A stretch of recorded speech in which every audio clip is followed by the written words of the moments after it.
दोस्तों नमस्कार। एक बार फिर से आपका हार्दिक स्वागत है आज के इस वीडियो में।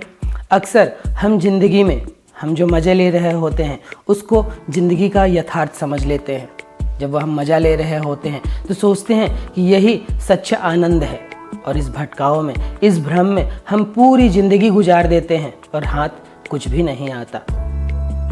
हमारी ये मज़े, हमारी ये शौक़, हमारी ये चीज़ें हमको हमेशा उलझाए रखते हैं, कुछ कांटों में फंसाए रखते हैं। कुछ क्षण का आनंद तो हम ले लेते हैं, लेकिन उसके बाद हमारी ज़िंदगी यूं ही गुजर जाती है। ये ज़िंदगी हमें क्यों मिली, किस लिए मिली, हमारा मकसद क्या था, इस ज़िंदगी को परमेश्वर जी ने जो दिया उसका उद्देश्य क्या था।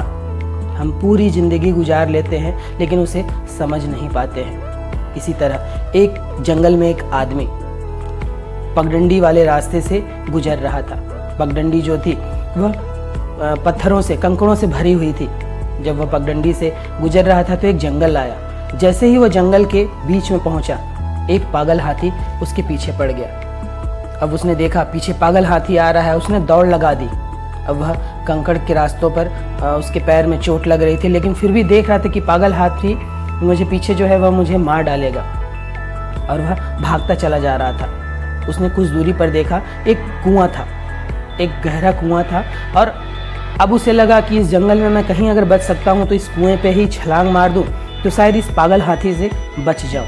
लेकिन जैसे ही वह कुएं के समीप जाता है, वह नीचे झांकता है, कुएं में पानी नहीं रहता।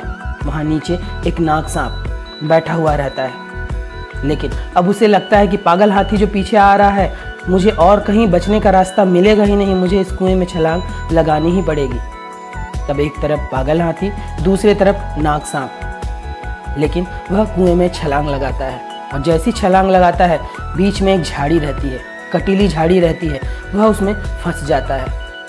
कटीली झाड़ी से वह लहूलुहान हो जाता है, और इस तरह वह वहाँ पर अटका रहता है। फिर उसकी नज़र वहाँ दो चूहों पर पड़ती है, एक सफ़ेद चूहा और एक काला चूहा, जो उस झाड़ी को धीरे धीरे कुतर रहे थे। और उस झाड़ी में पड़े पड़े जब वह ऊपर नज़र उठाता है तो ऊपर एक मधुमक्खी का छत्ता रहता है, जिससे शहद टपकता रहता है। अब वह उस झाड़ी पर बैठा उस शहद के मज़े लेने लगता है। वहाँ वह देखता है कि शहद की बूंदों में कुछ मक्खियाँ फंसकर वहाँ अपनी जान दे चुकी हैं, लेकिन वह उस झाड़ी में फंसे हुए पर भी उस शहद के मज़े लेने में लगा रहता है और सोचता है कि मेरी ज़िंदगी बहुत अच्छी है। ऊपर पागल हाथी, नीचे नाग सांप, उस झाड़ी को धीरे धीरे वो चूहे कुतर रहे हैं, और वह क्या मज़ा ले रहा है शहद का। सोचिए उसके साथ क्या हुआ होगा। उन चूहों ने उन झाड़ी को काट डाला होगा, वह नीचे गया और नाग सांप के द्वारा डसकर वह मारा गया। ऐसे ही हम जिंदगी गुजारते हैं। यहाँ पर वह पागल हाथी मौत है। मौत आपके पीछे आ रही है।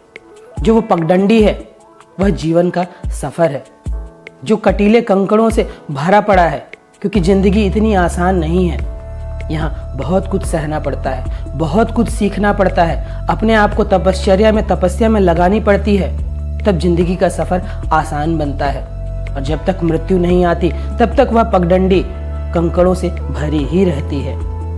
कुआं, जो गड्ढा, वह भ्रम को दर्शाता है कि अक्सर हमें भटकाने वाले लोग मिल जाते हैं, भटकाने वाली स्थितियाँ मिल जाती हैं।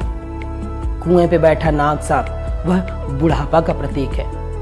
बुढ़ापा प्रतिदिन आपके निकट आ रहा है। जो झाड़ी है जिस पे वह आदमी फंसा हुआ है, वह जन्म है। आदमी का जब जन्म होता है तब वह इन स्थितियों में फंसा ही रहता है। जो दो चूहे हैं, जो सफ़ेद और काला है, वह दिन और रात है। दिन रात हमको बुढ़ापे के निकट ले जा रहे हैं, और हम हैं कि उस कटीली झाड़ी में लेटे हुए लहूलुहान हैं और शहद का मज़ा ले रहे हैं और सोचते हैं कि यही मज़ा है। क्या यह वास्तविक मज़ा है, जहाँ कटीली झाड़ी धीरे धीरे चूहे के द्वारा काटी जा रही है। यह कहानी हमको सीख देती है कि हमें अपने ज़िंदगी के उद्देश्य को समझना होगा। जब वह कटीली झाड़ियों में फंसा था तब एक पुकार उसने सुनी थी। ईश्वर ने पुकारा था, सद्गुरु उसे पुकार रहा था कि क्या कोई मदद चाहिए। लेकिन वह व्यक्ति वहाँ पर कटीली झाड़ियों में शहद का मजा ले रहा था। ईश्वर ने, सद्गुरु ने फिर पुकार लगाई कि क्या सचमुच तुम्हें मदद चाहिए, क्या तुम्हें बाहर आना है। लेकिन उसने उस पुकार को अनसुनी कर दी। उसने शहद का मजा लेना ज़्यादा अच्छा समझा। अब वह शहद का मजा लेते हुए मृत्यु को प्राप्त हुआ। ऐसे ही हम जीवन में करते हैं। हमें परमेश्वर पुकारता है, सद्गुरु पुकारता है, लेकिन हम उसकी पुकार नहीं सुनते हैं। हमें जीवन में अच्छा राह दिखाने वाले लोग मिलते हैं, हम उनके अनुसार चलते भी हैं, लेकिन शायद 1 दिन, 2 दिन, 2 महीने, 3 महीने, लेकिन फिर हमारी पुरानी आदतें या जिंदगी के मज़े, और हम सोचते हैं कि अरे 1 दिन कर लेते हैं, 1 दिन करने से क्या होगा। यही 1 दिन आपके चरित्र को बताता है कि आप अपने नियमों, अपने संकल्पों के लिए कितने प्रतिबद्ध हैं। 1 दिन की चूक चूक ही होती है। 1 दिन की चूक चूक ही मानी जाएगी।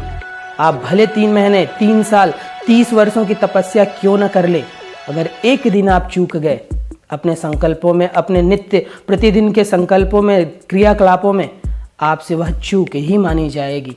जब बांध बनाया जाता है तो वहाँ एक छेद भी नहीं छोड़ा जाता। वह एक छेद पूरे बांध को धराशायी कर देता है, और बांध एक बार छेद हुआ तो उस बांध का टूटना बिल्कुल निश्चित ही है।